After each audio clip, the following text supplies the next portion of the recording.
Hello, ladies and gentlemen. This is Raf, or Mr. English, and in today's class, we're going to continue talking about possessives. But this time, we're going to talk about possessive pronouns. They are different from possessive adjectives. So let's take a look. Well, I prepared an example here for you. I want you to look at this sentence. This phone is my phone, not your phone. What's the problem with this sentence? What's wrong with the sentence? Well, you see, it's very repetitive. This phone, my phone, your phone. It's very repetitive.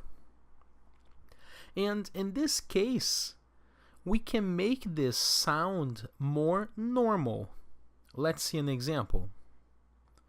This phone is mine, not yours. This is more natural, okay? So this is the best option. Now, mine and yours are possessive pronouns.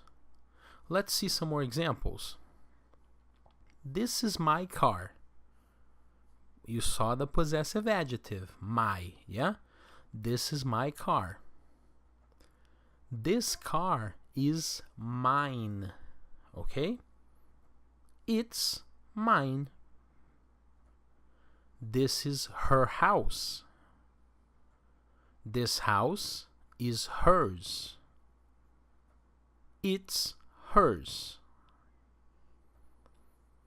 These are your books. These books are yours. They're yours. Now, guys, those are some examples so you can understand how we use it, okay? But let's take a look here. Remember when we learned the possessive adjective? We had there the subject, I, the possessive adjective, my. Now, the possessive pronoun is mine, okay? So, let's repeat the possessive pronouns, okay? Mine, yours, his, hers, it's, theirs, ours. One more time, okay, guys? Mine, yours, his, hers, its, theirs, ours. Well, guys, for today's lesson, that's it. Remember to do activities, watch videos, listen to songs and audios, okay? And the most important things, always use your English. Bye-bye.